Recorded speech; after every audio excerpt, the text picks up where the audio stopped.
اعوذ باللہ من الشیطان اللعین الرجیم بسم اللہ الرحمن الرحیم الحمد للہ رب العالمین وصلی اللہ علی سیدنا محمد وآلہ الطاہرین واللعنۃ علی اعدائہم اجمعین من الآن الى لقاء یوم الدین اما بعد فقد قال اللہ تبارک وتعالی فی محکم کتابہ المجید وفرقانه الحمید وهو أصدق الصادقين وقوله الحق بسم الله الرحمن الرحيم يا أيها الذين آمنوا كتب عليكم الصيام كما كتب على الذين من قبلكم لعلكم تتقون صدق اللہ العلی العظیم۔ محترم ناظرین، السلام علیکم ورحمۃ اللہ وبرکاتہ۔ سلسلہ دروس رمضانیہ معارف ماہ مبارک رمضان کے حوالے سے کچھ عرائض، کچھ گزارشات آپ کی خدمت میں پیش کی جا رہی ہے۔ ماہ مبارک رمضان عظمتوں کا مہینہ ہے، دعاؤں کا مہینہ ہے، گناہوں سے توبہ کا مہینہ ہے، تلاوت کلام الہی کا ماہ، خاص کر لکل شیء ربیع وربیع القرآن شہر رمضان، ہر چیز کے لیے ایک بہار ہوتی ہے، اور قرآن مجید کی بہار ماہ مبارک رمضان ہے، تو رمضان میں تلاوت کلام الہی زیادہ سے زیادہ ہو۔ اور انفاسکم فیہ تسبیح ونومکم فیہ عبادہ دعاؤکم فیہ مستجاب واعمالکم فیہ مقبولہ۔ اس ماہ میں دعا بھی قبول ہوتی ہے، سونا بھی عبادت ہے، نیند بھی تسبیح ہے، جاگنا بھی دعا، نیک کام جو بھی کرتے ہیں اس میں اجر تو خدا کی بارگاہ میں ہر وقت ہے نیک کام انجام دینے والے کے لیے، لیکن اس مہینے میں خاص انعام یہ ہے کہ آپ نیک کام انجام دیتے ہیں تو اس کا اجر ڈبل ہوتا ہے۔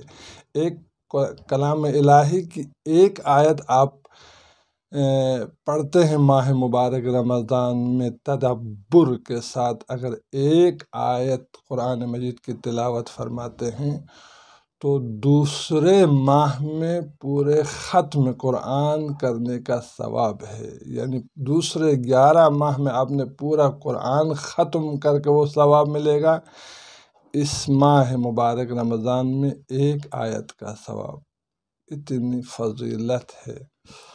تو اس دن، ان ایام کو، ان ساعات کو، ان لحظات کو درک کرنے کی ہمیں زیادہ سے زیادہ کوشش کرنی چاہیے، اور خدا سے توفیق مانگنی چاہیے کہ پروردگار ان لحظات کو ہم سے ضائع جانے نہ دے۔ آج چھٹی شب کی 4 رکعت نماز ہے، جس کی ہر رکعت میں سورہ حمد کے بعد سورہ تبارک الذی بیدہ الملک، سورہ ملک پڑھنا ہے، اور ہر رکعت میں یہ خاص نماز ہے۔ ویسے تو اعمال ہمیشہ ذکر ہوتا ہے کہ ہر دن کی، ہر رات کی خاص اعمال ہوتے ہیں، دعائیں ہوتے ہیں، زیارت امام حسین علیہ السلام پڑھنا ہوتا ہے، دعائے افتتاحی، دعائے سحری ہے، بہت ساری دعائیں ہیں، دعائے ابو حمزہ شمالی ہیں، بہت ساری عظیم دعائیں ہیں، مناجات امیر المومنین ہے، بہت ساری دعائیں ہیں، لیکن خاص 4 رکعت نماز ہیں، اس کی الگ ایک فضیلت ہے اور اس کی ایک قیمت الگ ہے۔ اور چھٹے دن کی جو فضیلت ہے، کل کا دن، آج کا 5واں دن گزر گیا، الحمدللہ اللہ تعالیٰ نے توفیق دی ہوگی مسلمانوں کو، مؤمنین کو، کہ 5ویں دن کا روزہ رکھے ہوں گے انشاءاللہ تعالیٰ۔ اور چھٹے دن کی فضیلت آپ کی خدمت میں پیش کرتے ہیں، رسول اسلام صلی اللہ علیہ وآلہ وسلم کی ایک روایت کے سہارے سے، کہ چھٹے دن کی فضیلت کیا ہے، روزہ دار کے لیے انعام کیا ہے، قیامت کے دن بہشت میں جوائز کیسے ملیں گے اس چھٹے دن روزہ رکھنے والے کے لیے، تو رسول اللہ صلی اللہ علیہ وآلہ وسلم ارشاد فرماتے ہیں: اعطاکم اللہ عز وجل یوم السادس فی دار السلام 100,000 مدینہ. خداوند متعال بہشت میں دار السلام، سلامتی اور امن کی جگہ ہے بہشت. ہم فیہا خالدون. بہشت میں خداوند متعال روزہ دار کے لیے، اس چھٹے دن کا روزہ رکھنے والے کے لیے عطا کرے گا کیا؟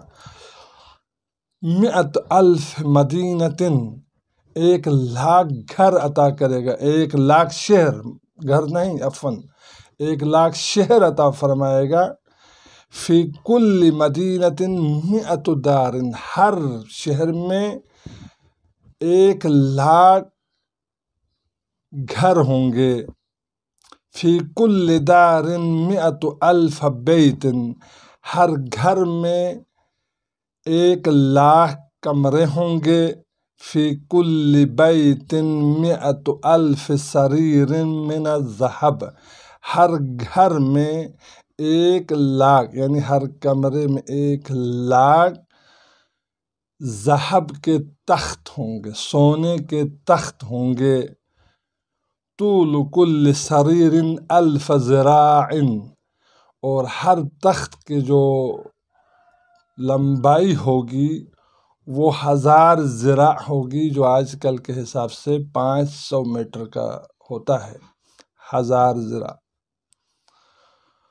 علی کل سریر زوجۃ من الحور العین، اور ہر تخت پر ایک حور عین ہوں گی، جنت کی حور ہوں گی، اس روزہ دار کی استقبال کرے گی.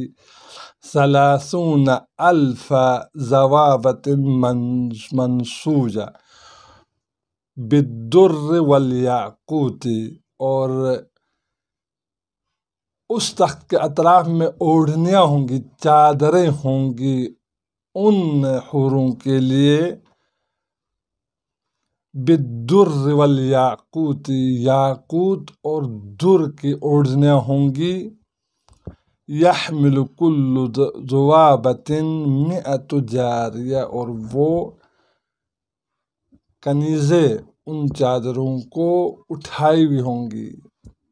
یہ ماہ مبارک رمضان کے چھٹا روزہ رکھنے والے خوش نصیب کے لیے یہ عطا ہوگا، یہ انعام. یہ بشرطہا و شروطہا، ان شروط اور ان قیود، ان مسائل کو سمجھ کر، معارف ماہ مبارک رمضان حقیقی معنوں میں سمجھ کر روزہ رکھیں تو اس روزہ دار کے لیے یہ انعام ملے گا. انشاءاللہ خدا سے دعا ہے ہر ایک کے لیے انعام ملے، لیکن یہ انعام ماہ مبارک رمضان کو روزہ رکھنے والے کے لیے خاص ہے.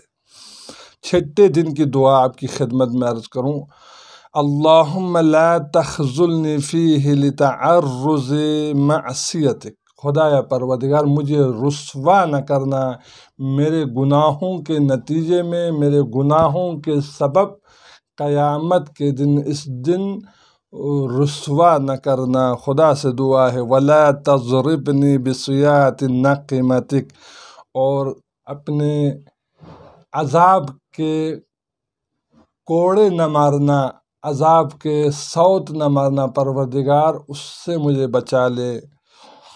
وزحزحنی فیہ من موجبات سخطک، اور مجھے محفوظ رکھنا اپنے عذاب سے پروردگار.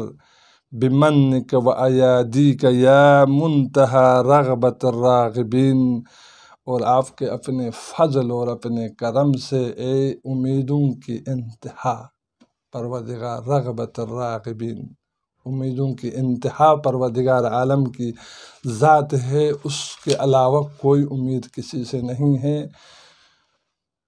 خداوند متعال کی ذات کے بعد ائمہ اطہار رسول اعظم صلوات اللہ وسلامہ علیہ اجمعین کے وسیلے کے علاوہ اس دعا میں گناہوں کے نتیجے میں، گناہ کرنے کے بعد عواقب گناہ، اس کے نتائج کا ذکر کیا گیا ہے۔ رسوائی اور غضب پروردگار ہے، وہ یہ دو چیزیں ان کا ذکر کیا گیا ہے۔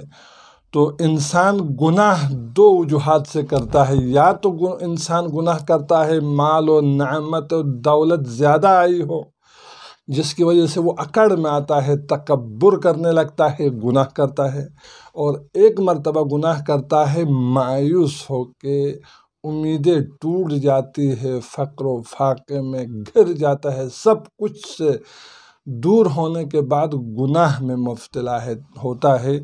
یہ دو چیزیں ہوتی ہیں جو انسان جو ہیں گناہ کرتا ہے۔ خداوند متعال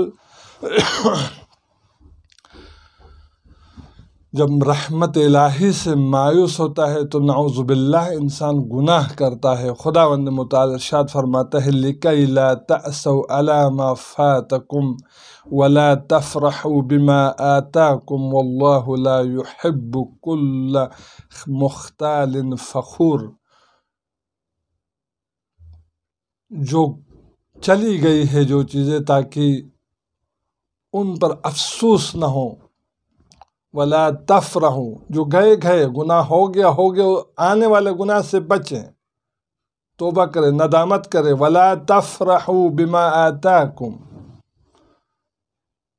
اور جو مال آیا ہے آپ کے پاس، ایک تو مال ضائع ہونے پر افسوس نہ ہو، اور دوسری بات یہ ہے کہ مال آنے کے بعد اتنی اکڑ میں نہ آئے جو تجھے عطا کیا ہے پروردگار عالم نے، اس میں غرور اور تکبر نہ ہو، اکڑ کے زمین پر نہ چلے، اپنے اطراف کو بھی دیکھے، یتیم کو بھی دیکھے، فقیر کو بھی دیکھیں، مؤمن کو بھی دیکھے، روزہ دار کی بھی خدمت کریں، والدین کی بھی خدمت کرے، عزیزوں کی بھی خدمت کرے، ماں بہنوں کے حقوق ادا کریں، پھر جا کے یہ مومن ان نعمات کا مستحق قرار پاتا ہے، وگرنہ اس دنیا میں اکڑ کے چلنے والوں میں سے شمار ہوگا۔ واللہ لا يحب كل مختال فخور، اللہ تعالیٰ اکڑ کے چلنے والوں کو سے محبت نہیں رکھتا۔ اور گناہوں کے نتائج اس قسم کے آ سکتے ہیں، جب گناہ کرے گا انسان تو اس کے نتیجہ بھی برا ہوگا۔ وہ گناہ کرنے کے نتیجوں میں یہ ہیں کہ نعمات سلب ہو جاتے ہیں، دل زنگ آلود ہو جاتا ہے، اور فقر و فاقہ آ جاتے ہیں، مصیبتیں آ جاتی ہیں، عبادات سے محرومی ہوتی ہے، روزہ رکھنا چاہتا ہے روزہ رکھ نہیں پاتا ہے، نماز پڑھنا چاہتا ہے، نماز کے لیے کوئی نہ کوئی مانع حائل ہوتا ہے، اور جس کی وجہ سے وہ عبادت سے دوری، نیک کام سے دور ہو جاتا ہے انسان، اور مصیبتیں آ جاتی ہیں۔ قتل نفس محترمہ کی وجہ سے آج کل کیا ہو رہا ہے دنیا میں، قتل نفس محترمہ کی وجہ سے انسان پر مصیبتیں آ جاتی ہے، اور یتیم کا مال کھانے سے یہ نتائج سامنے آتے ہیں۔ مال یتیم کھانا بہت مشکل ہے، بہت خطرناک کام ہے۔ ایک تو مال یتیم مسلط ہو کے زبردستی کھایا جاتا ہے، ایک تو مال یتیم رشتہ دار بن کے، عزیز بن کے، سرپرست بن کے مال یتیم کھاتے ہیں، اس کے لیے بھی یہ عذاب ہے، اس کے لیے تیار رہنا ہوگا۔ اور نعوذ باللہ گناہ، بڑے بڑے گناہ جن کا نام نہیں لے سکتے، ایسے گناہ میں مبتلا ہو جاتا ہے انسان۔ شراب اور جوا کھیلے، عہد و پیمانی کرے، عہد و پیمانی شکنی کرے، توڑ دے، وعدے کو توڑ دے، خدا سے وعدہ کرے، مومنین سے وعدہ کرے، اللہ کے رسول سے وعدہ کرنے کے بعد ان وعدوں کو توڑ دے، تو ان گناہوں کے سبب اعمال، ان سوء عمل کے سبب جو ہیں اس کا جزا پانے کے لیے تیار رہے۔ کتنا عذاب ہے۔ اور امانت میں خیانت کرتا ہے، ناب تول میں کمی کرتا ہے۔ ویل لکل مطففین، ویل للمطففین، ویل ہو ان کمی کرنے والوں کو، ناب اور تول میں کمی کرتے ہیں۔ پچھلی قوم پر جو عذاب آیا ہے وہ ناب تول کی ایک کمی کی وجہ سے بھی آیا ہے عذاب۔ تاریخ میں اگر پڑھیں تو انبیاء علیہ السلام کی تواریخ، سود خوری، آج کل کتنا سود کھایا جاتا ہے، ایک کے بدلے میں 10، سود خوری کی وجہ سے عذاب آ جاتا ہے، جہاد سے فرار ہونے کی وجہ سے عذاب آ جاتا ہے، برے القابات بجا لانے کے، ایک دوسرے کو برے القاب اور مذاق کرنے سے عذاب آ جاتا ہے، اور زکوٰۃ نہ دینا عذاب آ جاتا ہے، صدقہ نہ دینا، اور خمس، خصوصاً زکوٰۃ اور خمس جو ہیں واجب چیزیں ہیں، اگر ان کو ادا نہ کریں گے تو ظاہر ہے ان نتائج کے لیے تیار رہنا ہوگا۔ اس لیے روزہ دار کو ریاضت کی ضرورت ہے، اپنے مال پاک کرے۔ دیکھو ہر چیز کے لیے جو ہے زکوٰۃ ہوتی ہے، اور بدن کی زکوٰۃ ماہ مبارک رمضان کے روزے ہے، اس کو پاک کرنے کے لیے ماہ مبارک رمضان کے حقیقی معنوں میں روزہ رکھیں، اور اس کے ساتھ اپنے مال کو بھی حقیقی معنوں میں صحیح کر کے پاک کریں، اور ایک عظیم روزہ دار بن جائے، جس کے نتیجے میں جب معرفت رکھے گا یہ روزہ دار، ماہ مبارک رمضان کی معرفت حاصل کرے گا، تو قیامت کے دن ان انعامات اور ان جزاؤں کا مستحق قرار پائے گا۔ خداوند متعال سے دعا ہے کہ پروردگار حقیقی معنوں میں ہمیں روزہ بجا لانے کی اور اعمال خیر، نیک اعمال، دعائیں بجا لانے کی توفیق عطا فرمائے، اور تمام مرحومین کی مغفرت فرمائے۔ اور حال ہی میں ہمارے ایک چاچا کا وفات ہوا، اور اس کے بعد میرے بھتیجے کا انتقال ہوا، پھر کل ایک میری عزیزہ کراچی میں میری ایک بڑی بہن، ان کا انتقال ہوا۔ اللہ تعالیٰ تمام مرحومین کی مغفرت فرمائے، اور ہمارے اس عبادت کا ثواب ہمارے مرحومین کو ایصال فرمائے۔ وآخر الدعوانا ان الحمد للہ رب العالمین، والسلام علیکم ورحمۃ اللہ وبرکاتہ۔